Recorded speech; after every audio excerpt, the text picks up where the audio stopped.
Bismillahirrahmanirrahim. Dear students, Assalamu alaikum. Class 10th, Mathematics, Unit number 3, Variation.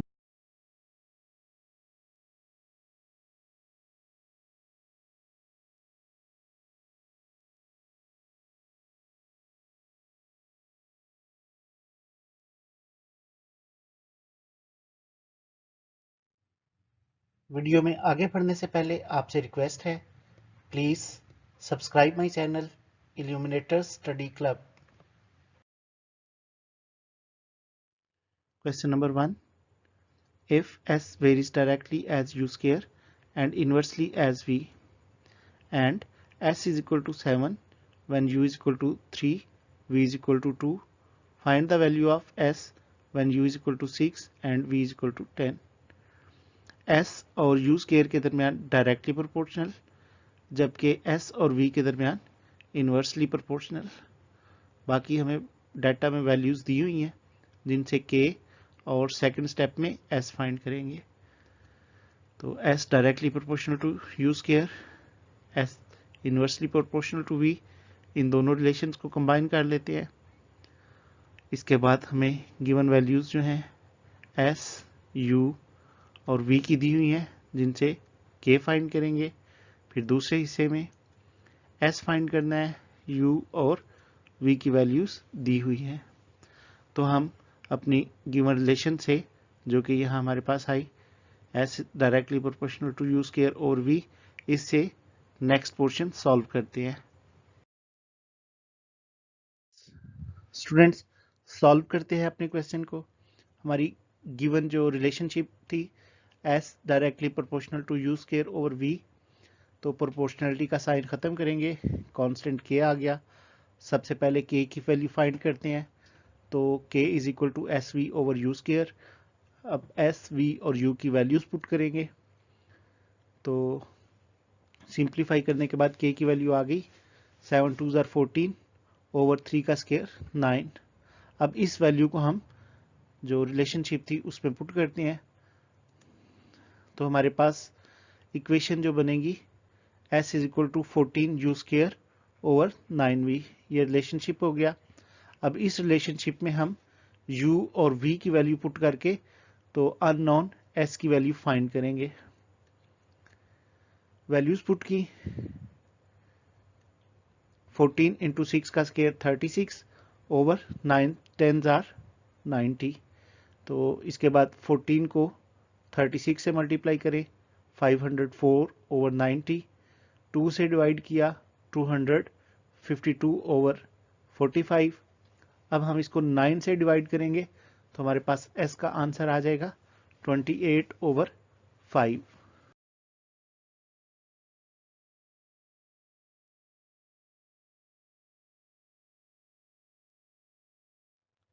Question number 2. If W varies jointly as X and Y square and Z, and W is equal to 5 when X is equal to 2, Y is equal to 3, Z is equal to 10, find W when X is equal to 4, Y is equal to 7 and Z is equal to 3.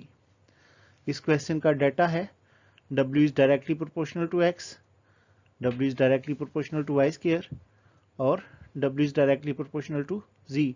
तो हम इन तीनों proportionality की values को combine कर लेते हैं.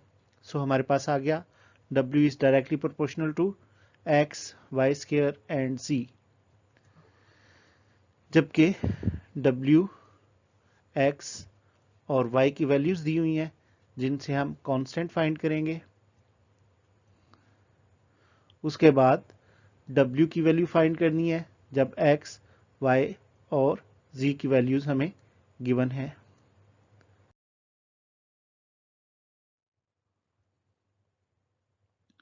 तो हमारा relationship W is directly proportional to X, Y square Z.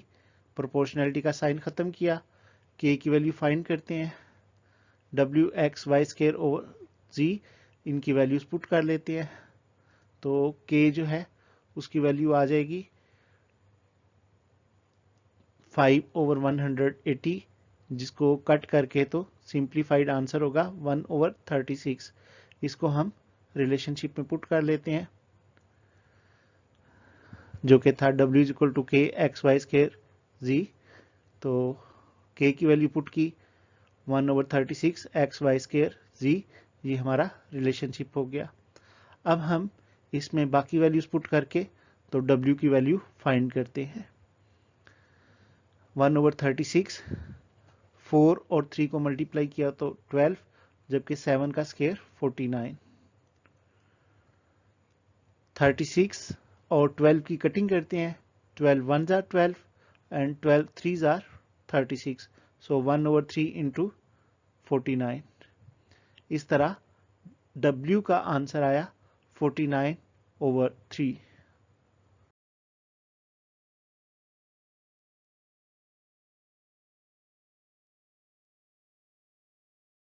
Question number 3. If y varies directly as x cube and inversely as z square and t, and y is equal to 16 when x is equal to 4, z is equal to 2 and t is equal to 3.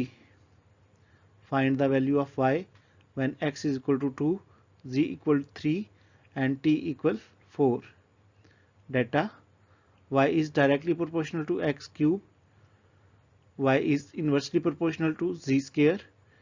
Similarly, y is inversely proportional to t.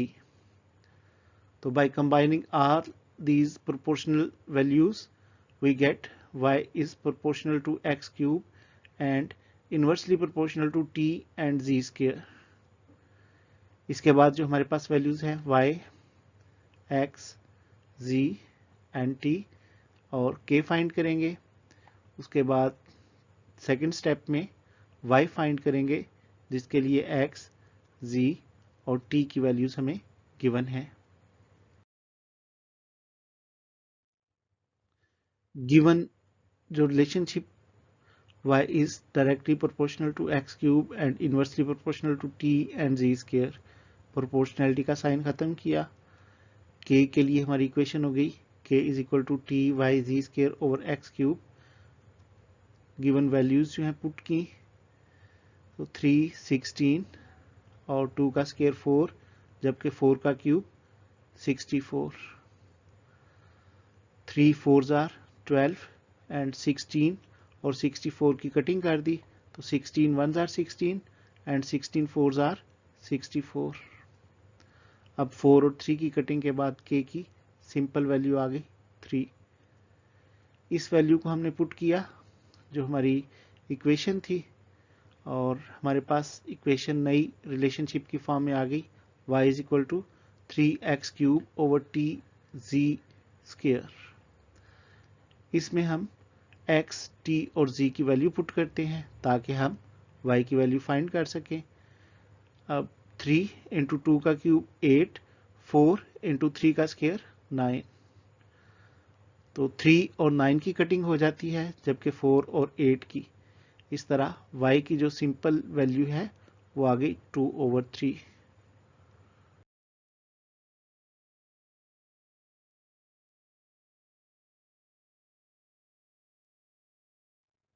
Question number 4.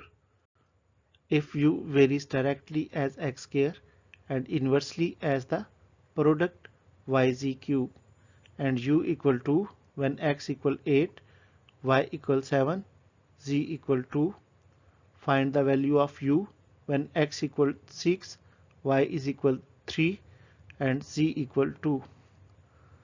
Question का data है u is directly proportional to x square and inversely proportional to the product of y and z cube. हम इन दोनों relations को combine कर लेते हैं, तो हमारे पास आ गया u is directly proportional to x square and inversely proportional to the product of y z cube. उसके बाद बाकी वैल्यूज u, x, y और z की वैल्यूज जिनसे हम k फाइंड करेंगे। सेकेंड स्टेप में u फाइंड करेंगे जब x, y और z की वैल्यूज हमें दी गई हैं। जी स्टूडेंट्स, तो चलिए काम स्टार्ट करते हैं। हमारे पास है u directly proportional to X square over Y Z cube. Proportionality का साइन खत्म किया तो k कांस्टेंट आ गया। अब k की वैल्यू फाइंड करने के लिए हमारे पास इक्वेशन हो गई k is equal to U Y Z cube over X square. Values put करते हैं तो 2 का क्यूब और 8 का स्क्वायर सॉल्व किया तो 2 7 जार 14, 2 का क्यूब 8 और 8 का स्क्वायर 64। सिंप्लीफाई करते हैं 8 1 जार 8 एंड 8 जार 64। उसके बाद 14 और 8 की कटिंग के बाद हमारे पास आया 7/4। k की वैल्यू आ गई 7/4।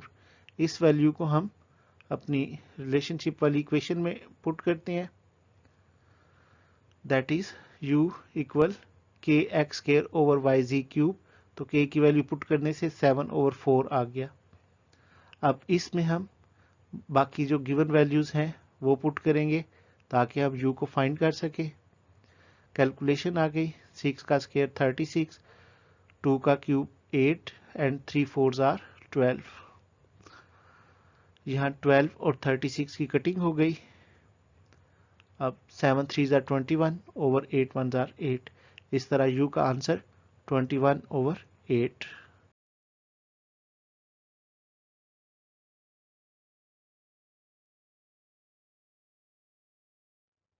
Question number 5. If v varies directly as the product x y cube and inversely as z square and v is equal to 27 when x is equal to 7, y is equal to 6, z equals 7.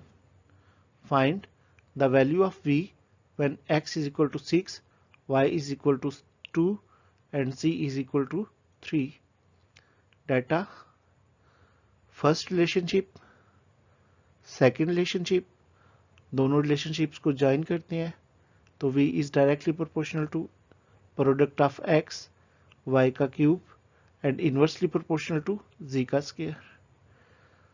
k find करने के लिए हमारे पास data है v x y z और second step के लिए v find करने के लिए हमारे पास x equal 6, y is equal 2 and z equal 3। These students, given relation v directly proportional x y cube over z square, proportionality का साइन खत्म करके k कांस्टेंट आ गया। कांस्टेंट की वैल्यू अब इन v z x y में उनकी given values को put किया, स्क्वायर और क्यूब को सॉल्व किया। अब यहाँ 27 और 216 की 9 के टेबल से कटिंग हो जाती है, जबकि 7 और 49 की 7 के टेबल से कटिंग हो जाती है। 3 और 24 की कटिंग। इस तरह हमारे पास k की वैल्यू 7 1 जार 7 ओवर 8 1 जार 8 आ गया। अब इस वैल्यू को हम कांस्टेंट वाली इक्वेशन में पुट करते हैं तो हमारे पास इक्वेशन बन गई v equal 7xy cube over 8 z square. यहाँ हमने v की वैल्यू फाइंड करनी है, x y और z की वैल्यूज पुट करते हैं। 2 का क्यूब 8 आ गया, जबकि 3 का स्क्वायर 9। कटिंग्स 8 और 8 की आपस में कटिंग हो गई 42/9। 3 के टेबल से कटिंग करेंगे तो v की वैल्यू आ जाएगी 14/3।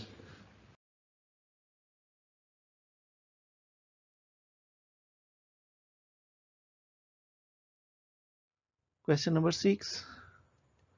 If w varies inversely as the cube of u and w is equal to 5 when u is equal to 3, find w when u is equal to 6. Given data, w is inversely proportional to u cube, w is equal to 5, u is equal 3 और इन value से हम k find करेंगे। इसके बाद w find करेंगे जब u की value 6 होगी। स्टूडेंट्स अपने इस लास्ट पार्ट को सॉल्व करते हैं। गिवन रिलेशन हमने प्रोपोर्शनैलिटी का साइन खत्म किया, k के लिए हमारे पास इक्वेशन आ गई, k is equal to U cube w, u और w की वैल्यू पुट करते हैं। So k is equal to 3 cube into 5, 3 का क्यूब 27 इंटू 5 मल्टीप्लाई किया तो आंसर आ गया 135। अब इस k की वैल्यू को हम k कांस्टेंट वाली वैल्यू में पुट करते हैं, जो कि थी w equal k over u cube. तो k की वैल्यू से इक्वेशन हो गई w equal 135 over u cube. अब u की गिवन वैल्यू थी वो पुट कर दी, जबकि w हमने फाइंड करना था। तो 6 का क्यूब 216, इस तरह w is equal to 135 over 216। तो कटिंग करने के बाद हमारे पास w की वैल्यू आ गई 5 over 8। Thanks for watching my video.